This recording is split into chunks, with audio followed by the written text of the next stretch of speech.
Hello, it's Phillip Taylor speaking from Richmond Green Chambers. This morning I'm looking at a book from LexisNexis Tolley. It's this book here. It's a new one called TOLLEY'S Statutory Residence Test, and it's been written by two people, Carolyn Steppler and Jane Scott. You can see what the book looks like from this view here, and inside you see what you've got.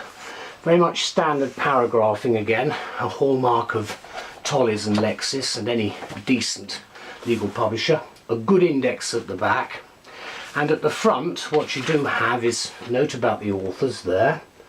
Then you've got a preface, always worth reading, so you've got an idea of what's in it, and then the contents pages there and there. I'm not going to show too much more, but you can see from the book how much detail there is. It's about just under 300 pages long in total. Now, Tolley's are a special type of publisher because they are very specialised in what they actually produce in terms of books mainly on taxation. And this particular book is new because of the rules which have come in from Her Majesty's Revenue and Customs. So we've given it a title which is available on the web and in the journals of Demystifying HMRC'S new Statutory Residence Test. And that's exactly what they've done here.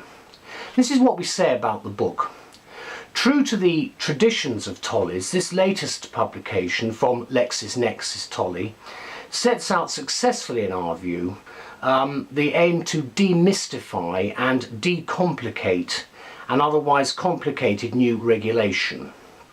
And this one, which was introduced by HMRC in 2013, is the new Statutory Residence Test, which determines the residence status of an individual for tax purposes. You can imagine how important, for partly political reasons, this is, that this has come in, and also the emotive element involved in what they're trying to do. Now, the two authors, that's Carolyn Steppler and Jane Scott, are both from Ernst and Young, and they've got extensive, probably expensive as well, experience in this field, providing both expert advice and general advisory information, mainly to private clients. Many of them, of course, are going to be non-domiciled individuals and their families. Now, the authors point out that the Statutory Residence Test, which was introduced by the Finance Act 2013, so it has a statutory basis, is arguably one of the most significant changes to personal taxation in recent years. And they add that for the first time in UK law, residence is determined by reference to a comprehensive statutory code and no longer relies primarily on case law and HMRC guidance. So what does that mean? Well, it means that while the test may make it easier for a person's residence status to be determined, certain ambiguities and areas of uncertainty remain. And of course, for us as lawyers, that's rather useful. I'm not going to even talk about what the accountants have to say about it. Now, the main benefit of the book, therefore, in our view, is that it applies precise and understandable definitions of terms used in the legislation. For instance, how do you define legally the terms partner, which is the current favourite expression, home, and so forth, for example? Now, according to the authors, quote, there are places where quite similar terminology is used, but the definitions may be different. And that's, of course, the beauty of the English language. Now, in taking this and other conundrums into account, you need to be careful when applying the three parts of the SRT, that's the Statutory Residence Test. Yes, they're basically three parts, to individual circumstances.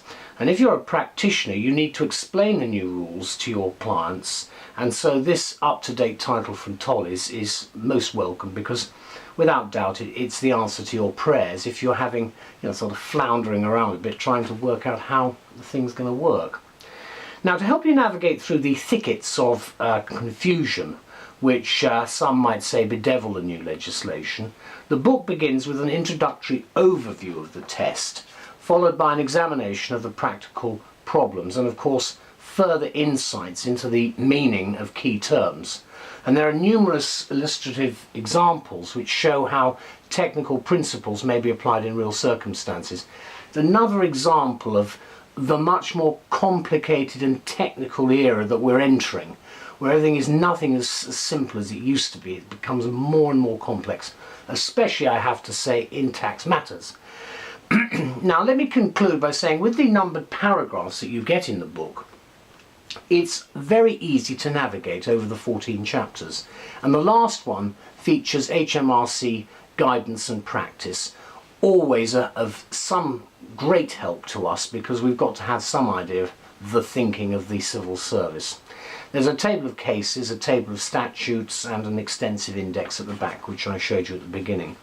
Now, for tax practitioners dealing in particular with international mobile clients, we think this book should be considered an essential purchase, and is very much part of the TOLLEY'S stable of publications, as you can see from that. The publication date is cited at February 2014, and you've got things like tables which are extremely helpful as well. But I'm very grateful to TOLLEY'S for producing this. I think it's another extremely useful companion for the sort of work that we do, and it has a general relevance actually in this day and age as we become more global, because so many people actually don't necessarily live in one particular place.